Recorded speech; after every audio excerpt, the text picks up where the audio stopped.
Factory Studio.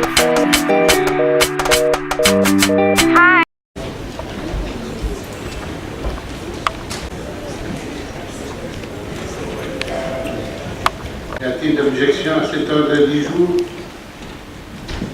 Ceux qui s'abstiennent, il y en a ainsi décidé. Je rappelle que le troisième point est amené à l'adoption de la proposition de loi relative à la protection et à la responsabilité du défenseur des droits de l'homme. Je l'invite, l'honorable Kabea, à une motion. Elle s'est longuement absentée. Longuement.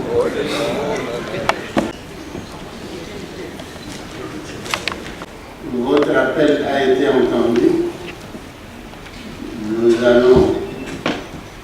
Vous avez déjà préparé la lettre adressée au vice-premier ministre, ministre de l'Intérieur et au ministre des Affaires sociales pour articuler vos griefs. Honorable Président, j'ai déposé ça au niveau du Sénat. Ça va très bien. Alors, je crois que les services ont fait suivre ces correspondants. Nous attendons leur arrivée. Je passe au second point. Vous avez la parole, honorable.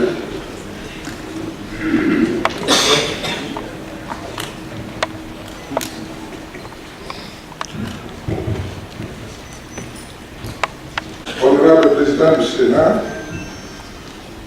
honorable membre du bureau, estimés collègues, j'ai demandé de prendre la parole à ce perchoir en vertu de l'article 92.3 de notre règlement intérieur pour informer aux honorables sénateurs de la situation d'insécurité qui règne dans la province de l'Oman. En effet, depuis samedi 11 mars 2017, la ville de Mweneditu et le territoire de Lwigo étaient au centre d'un affrontement meurtrier entre les forces de l'ordre public et les forces négatives. Il y a eu des morts. Des innocents sont tombés pendant l'affrontement. Cette situation avait créé une psychose pendant près de 3 jours dans la population de la ville de Mweneditu et du territoire de Lwigo. Au moment où je vous parle, nous apprenons que la nuit du 21 au 22 mars 2017, une colonne de forces négatives est entrée dans la chefferie de Mulundu et s'est dirigée vers Rukom dans la chefferie voisine des Incanitines, semant ainsi désolation sur son passage, notamment les hommes tués par bastonnade, les femmes décapitées par machette, les filles violées, les enfants, garçons et filles de 10 à 15 ans enrôlés et emportés par force, les responsables des églises flagellées, les maisons incendiées, pour ne citer que ces actions, ces actes de violence réprimés. Les forces négatives occupent désormais un territoire de 150 km de longueur et 40 km de largeur, soit un espace de 6000 km² et administre plusieurs entités se trouvant entre la rivière Bujima et la rivière Yabouy, en passant par Mayamoussen pour atteindre Rukom. Nous tenons ici à souligner que les natifs de Mweneditu et du territoire de Lwigo sont des citoyens congolais épris d'un esprit de paix et de respect de l'ordre public. Les habitants de la ville de Mweneditu et du territoire de Lwigo tiennent à informer l'ensemble de la communauté nationale et internationale par notre auguste personne que ces attaques viennent d'ailleurs de la province voisine du Kasaï central et sont uniquement le fruit de l'enfant du terroir. Elle demande par conséquent au Sénat de s'engager auprès du gouvernement ainsi qu'auprès d'autres institutions de la République de tout faire pour garantir la paix, la sécurité et la stabilité dans cette partie du pays, tel que souhaité par le chef de l'État. Pour permettre permettre au gouvernement de la République de donner une version officielle des faits sur ces événements malheureux, j'ai saisi cette opportunité pour informer aux honorables sénateurs que j'ai déposé 2 questions orales avec débat adressées au vice-ministre et ministre de l'Intérieur et à celui en charge des affaires sociales auprès du bureau du Sénat. Honorable Président, honorable membre du bureau, estimés collègues, j'ai dit et je vous remercie.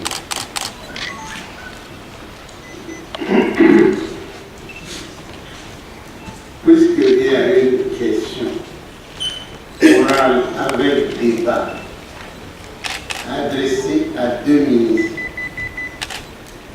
le premier celui de l'Intérieur et second celui des Affaires sociales, il convient d'appeler ces personnalités à venir expliquer un peu ce qui se passe là-bas. Êtes-vous d'accord sur cette demande? Veuillez le manifester.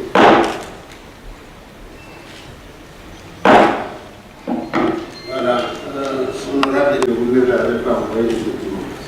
Mais j'ai vu que les documents vont arriver à faire. Les documents sont arrivés. Vous récupérez les documents? On les a. Et ils en ont. Alors, honorable Moulaïla va faire tout spécial. Honorable sénateur, permettez-moi avant toute chose de remercier de m'exprimer du haut de cette tribune en vue de faire à la protection et à la responsabilité du défenseur des droits de l'homme. D'entrée de jeu, je tiens à vous confier la République démocratique du Congo, la Déclaration universelle des droits de l'homme, civils et politiques, le pacte relatif aux droits économiques de promouvoir et protéger les droits de l'homme et les libertés fondamentales non spécifiques des droits de l'homme constitue la manifestation de la volonté tant nationale qu'internationale. Résolution 53/144 de l'Assemblée générale des Nations Unies, des devoirs, des obligations qui pèsent sur l'État, ainsi que les mécanismes de mise en œuvre des droits. Honorables sénateurs et chers collègues, la première défenseur des droits de l'homme en appelle à 6 sous-questions importantes suivantes. Pourquoi légiférer en la matière? Pourquoi la... Tout simplement parce que la législation est l'instrument moderne de codification des rapports humains dans la société. Tel est l'objet même du droit. Sans droit, en effet, les rapports humains semblent dans l'anarchie. Celle-ci peut être provoquée par des rapports de force en présence. Aussi, la résolution sur la protection des défenseurs des droits de l'homme en Afrique, dans son préambule, lance un appel aux États membres pour qu'ils assurent la promotion et donnent tout son effet à la déclaration de l'ONU sur les défenseurs des droits de l'homme en Afrique, qu'ils prennent toutes les dispositions pour assurer la protection des défenseurs des droits de l'homme et inclure dans leur rapport périodique des informations sur les mesures prises en vue d'assurer la protection des droits de l'homme. Il invite les membres à intégrer dans leur activité la question des défenseurs des droits de l'homme. Deuxième sous-question, pourquoi la République doit-elle avoir une loi sur la protection des défenseurs des droits de l'homme? Au XIXe siècle, le nationaliste italien Giuseppe Mazzini montre bien le nouveau rôle de la nation lorsqu'il se demande qu'est-ce qu'un pays, sinon l'endroit où nos droits individuels sont les mieux protégés. Cet état d'esprit, nous le découvrons aussi dans la Déclaration sur les droits et responsabilités des individus, groupes et organes de la société, de promouvoir et protéger les droits de l'homme et les libertés fondamentales universellement reconnues en son article 14, alinéa 1er qui stipule « Il incombe à l'État de prendre des mesures appropriées sur les plans législatif, judiciaire, administratifs ou autres en vue de mieux faire prendre conscience à toutes les personnes relevant de sa juridiction de leurs droits civils, politiques, économiques, sociaux et culturels.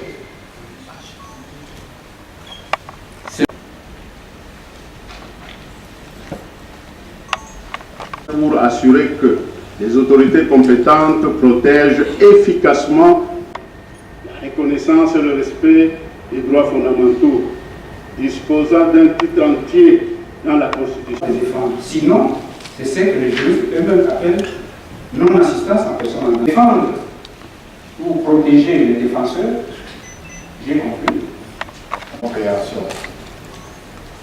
L'article 130 qu'on évoque 11. Le 12 août.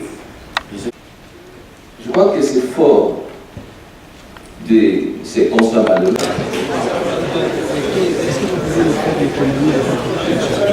Vous avez suivi mon exposé, retenez l'économie par mon exposé. Ça serait me demander de reprendre l'exposé que j'ai fait. Quelques lignes. Pour nos auditeurs et nos téléspectateurs qui n'ont pas été avec vous. J'ai donné le point de vue. Pourquoi faut-il une loi pareille dans notre pays? Et qu'est-ce qui est attendu du défenseur des droits de l'homme? Quelles sont les références? Est-ce une innovation de la République? On va dire non. Nous sommes en train d'exécuter les recommandations des différentes conventions et déclarations internationales auxquelles notre pays a adhéré. Et nous avons le pays à ratifier la plupart de ces déclarations. Passons maintenant à l'exécution. Passons maintenant à la mise en place des structures ou à donner les statuts réels et légalement. Oui. Voilà. Il s'agit d'une proposition de loi initiée par le collègue Mouraïla du document 391.